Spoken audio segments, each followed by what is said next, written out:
What's going on, everybody? Welcome back into Front Yard Fantasy. I am your host today, Justin Wright. Today, we are talking sleeper, breakout, bust for the Denver Broncos, one of the most exciting teams to talk about this offseason, obviously because of the Russ trade, right? So there's so many moving parts. There's breakouts to predict. There's sleepers. There's a whole bunch of stuff going on. So before we jump into it, remember, if you like what we're doing here, subscribe to the YouTube channel, guys. Hit the bell. Get the notifications. We're dropping 10 videos this week alone. So we're starting to ramp up as we head into, draft season here and the 2022 season. So, again, questions, comments, all that stuff, drop it down below. We love going back and forth with you. Subscribe, yada, yada, yada. All the YouTube stuff, right? Okay, let's get into it. First, we have our sleeper. And this one, I'm going to kind of cheat. It's not necessarily a sleeper. It's just a player that is severely undervalued, and it's Russell Wilson himself. So over the course of his career, he has finished outside of the top 9 quarterbacks twice. His rookie season and last year, where he basically was throwing a football and playing with 4 fingers. That's the only 2 times. He has never been lower than QB9 outside of the most recent year and his very first season in the NFL. So naturally, how are we treating Russ? We're drafting him as QB11. That doesn't make any sense. I mean, I'm fine with it. I'm going to draft a crap ton of Russell Wilson, but he should not be outside of the top 10 quarterbacks. He has a team with 2 very good wide receivers in Courtland Sutton and, hopefully very good Jeudy. He's got KJ Hamler. He's got Tim Patrick. He has a great run game, a solid defense behind him. There's just a ton to love with what Russ could do in this offense. And you're also looking, again, at a quarterback that was inside the top 10 basically every single season without being on a team that really threw the ball a ton, right? And that's not to say Denver is going to light the world on fire and throw 700 times. But there's also a good chance they could approach the 600, passing mark. And that's something Russ doesn't really or has not been able to see in his career because Pete Carroll only wants to run the ball down people's throats. So it's crazy to think that, just last season, he started the year on fire. He was averaging over 22 points a game, and if you're playing in 4-point passing touchdown leagues, that would have been the QB3 on the season. He has elite upside still. He still has that sneaky rushing ability that everybody forgets about, right? A guy that could run for 300 to 600 yards, put in a couple of touchdowns as well, and again, you're looking at a player that can go on just, monumental week winning stretches. And to draft him as a back-end QB1, that's a no-brainer, right? He's going around guys like Rodgers and Kirk Cousins and Trey Lance, and I want Russell Wilson over every single one of them. We know he's a good passer. We know the rushing is there.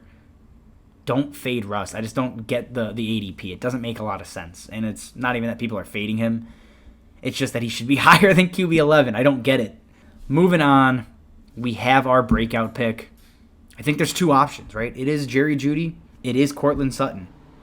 I land on the Courtland Sutton side of this argument. He is going to be, the DK Metcalf, where Jeudy probably fits in better with the Tyler Lockett role. And that's fine. There's still value there. But the DK Metcalf role is entirely different, right? You're looking at last season, DK Metcalf had a 27% target share, a 27.4% target share. Let me get it 100% correct there. And that volume alone makes Courtland Sutton an interesting volume-based breakout pick.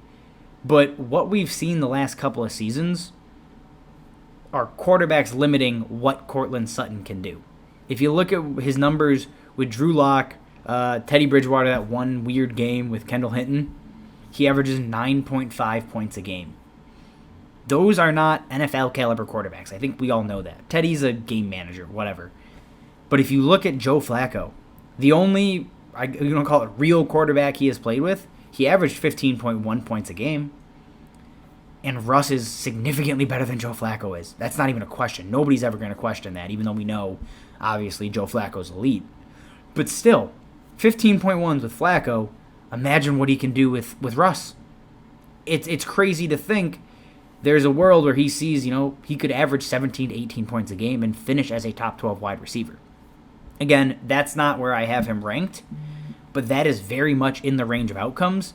And for a guy you're drafting right now behind Jerry Jeudy on Fantasy Pros ADP, wide receiver 27, that's a smash pick. A guy that should, and I expect, to absolutely obliterate his ADP. I'd be shocked if he's not a top 24 wide receiver at a bare minimum. And again, the upside with this quarterback, with Russell Wilson, is significantly higher. And to close us out, we have our bust pick as always, and this is one, depending on who you are, maybe going against the grain, maybe it's not. It is what it is. Alberto. So Alberto is my bust pick. You're looking at a guy right now that is, at best, the number 3 passing option on this offense.